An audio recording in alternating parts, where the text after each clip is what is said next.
మనం పరిచయం చేసుకుంటే తర్వాత సార్స్ అందరూ కూడా మాట్లాడతారు.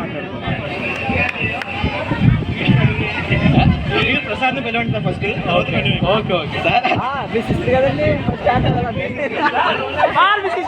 ఓకే, అందరికీ గుడ్ మార్నింగ్.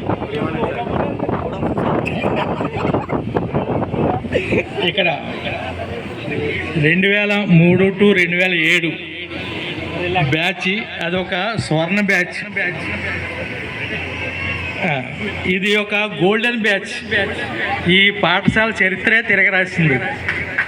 అలాంటికి ఇక్కడ విచ్చేసిన నా సహసిబ్బంది అందరికి కూడా నాకు నమస్సుమాంజలి.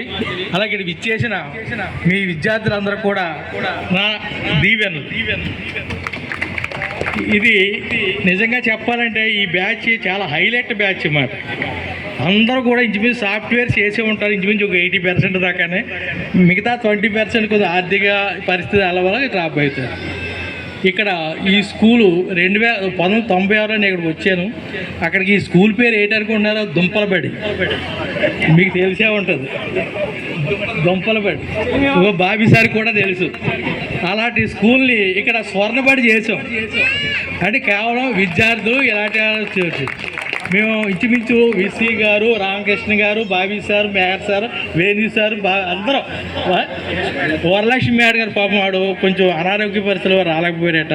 వీళ్ళందరూ ఒక యూనిట్ కింద కుల మత వర్గ భేదాలు లేకుండా ఒక యూనిట్ కింద తయారవి రాత్రి పగలు లేకుండా మొత్తం జిల్లాలో కూడా ఎక్కడ లేకుండా మరి రాత్రి 11 గంటల వరకు ఆడపిల్లల్ని ఇక్కడ ఉంచి చదివించామంటే ఆ గ్రేట్నెస్ మాకే వచ్చింది జిల్లాలో.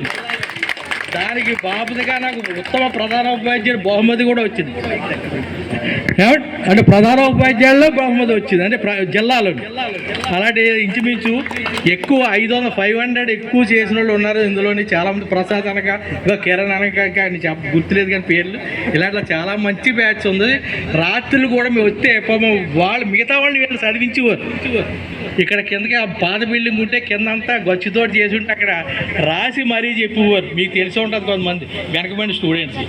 అది కాక అలాగే రాత్రి 11 గంటల వరకు ఆడపిల్ల ఇక్కడ ఉంచామంటే ఏనాడు కూడా చిన్న పొరపాటు జరగలేదు. అది మాకు భగవంతుడు ఇచ్చిన వరం. అది మేము ఇలాగ స్కూల్ వెళ్ళిపోయాం, రకరకాలుగా ఇక్కడ జరిగి అన్నీ మీకు తెలిసే ఉంటుంది. అది కాబట్టి అలా 1 సంవత్సరం కాదు, 2 సంవత్సరాలు కాదు, 8 సంవత్సరాలు మా బ్యాచ్ అంతా కండక్ట్ చేస్తాం.